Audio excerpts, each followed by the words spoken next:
Les plus solitaires sont les plus aimables. Les plus tristes, ceux qui sourient le plus, les plus blessés, les plus sages, Carl Jung. Et ceux qui ne comprennent pas ça sont déjà perdus.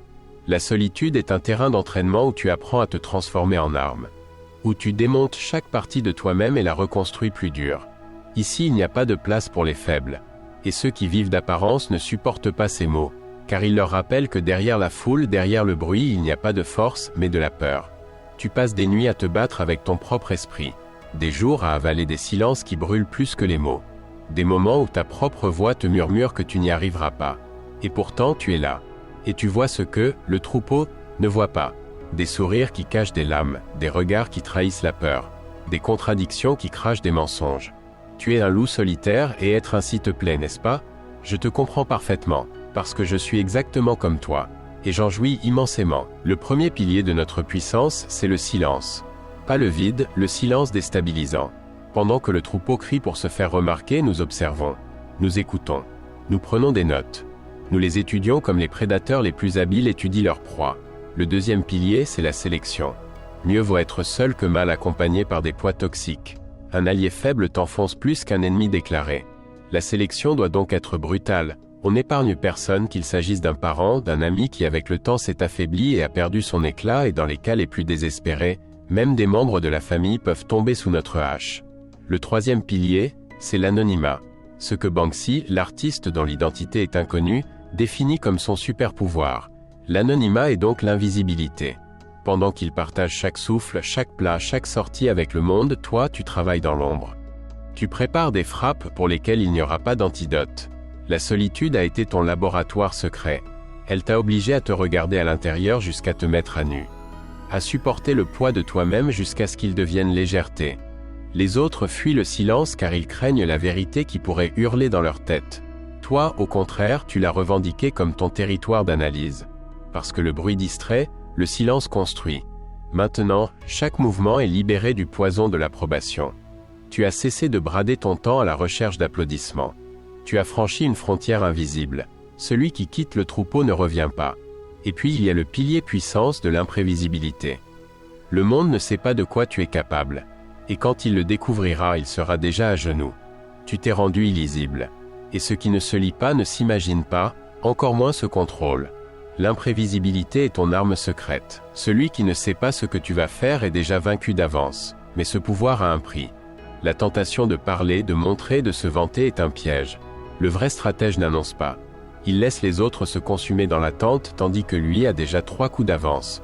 Tu as dompté ton ego comme une bête sauvage. L'ego veut des lumières et des courbettes. Tu le tiens en laisse courte. Cette discipline t'a enseigné la patience stratégique. Ce n'est pas attendre passivement. C'est construire dans l'ombre jusqu'à ce que le bon moment explose de lui-même. Le temps est de ton côté. Chaque instant de calme est un temps de la plus haute qualité. Se défendre continuellement de tout, c'est une affaire d'esclave. Ignorer ce qui n'a pas d'importance te libère un temps précieux. C'est comme une partie d'échecs. Ils bougent vite, tu les laisses s'épuiser. Ils essaient de te prévoir, tu changes de schéma. Ils s'illusionnent de contrôler, tu ne fais que les pousser dans le piège. C'est ça la force de la solitude, elle te fait raisonner à froid pendant que les autres brûlent leur énergie dans la frénésie. La solitude est ta base, ton vestiaire avant de monter sur le ring. De là, tu décides quand apparaître. Et quand rester dans ton cher cône d'ombre. Quand leur faire croire que tu as perdu pour ensuite revenir et clore la partie d'un seul coup. La force, ce n'est pas frapper tout le temps. C'est frapper une seule fois mais avec une telle précision chirurgicale qu'il ne reste rien debout. Le mystère est ton armure. Plus tu es rare, plus tu es précieux, moins tu te montres, plus l'aura de mystère grandit. Mais le mystère est fragile. Un mot de trop et tout s'écroule. C'est pourquoi même ceux qui te sont proches doivent gagner l'accès à ton esprit et à ton temps. La solitude ne t'a pas isolé. Elle t'a élevé, et de là-haut rien ne fait peur. Tu as appris que gagner ne signifie pas livrer chaque bataille. Certaines guerres sont des pièges déguisés en opportunités. Le détachement stratégique est déjà une victoire. Désormais, le pouvoir pour toi n'est plus un trophée. C'est un outil. Tu ne cherches pas l'adrénaline. Tu cherches l'efficacité. Tu es devenu une énigme pour certains, une menace silencieuse pour d'autres.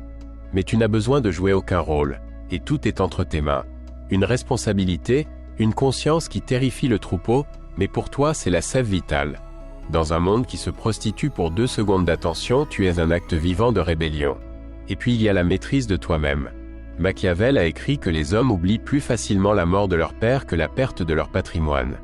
Comme toujours, une phrase forte, mais terriblement vraie. Tu sais que le plus grand patrimoine est le contrôle de toi-même.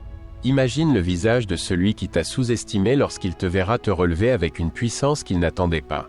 Imagine la peur dans les yeux de celui qui comprendra qu'il ne t'a jamais vraiment connu. Voilà le fruit de ta discipline solitaire. Tu n'as qu'une seule tâche, un seul défi, continuer sur ta route et ne jamais abandonner ton terrain d'entraînement pour un applaudissement pathétique ou une compagnie vide. Peu ont accès à ta vie, peu, bons et valeureux. C'est quelques élus avec qui grandir. C'est quelques élus qui comprennent la valeur et la nécessité de tes moments de solitude. Parce que le silence est une lame qui tranche les banalités du monde. Le mystère est un bouclier fidèle. L'ego est dompté, l'imprévisibilité est la réponse qu'ils n'attendent pas. Si tu es arrivé jusqu'ici, alors cela veut dire que tu es l'un des nôtres. Cette micro-communauté est remplie de loups solitaires, tout comme moi. Si tu en as envie, fais-toi reconnaître dans les commentaires. Les loups savent se reconnaître au premier coup d'œil, même dans le noir.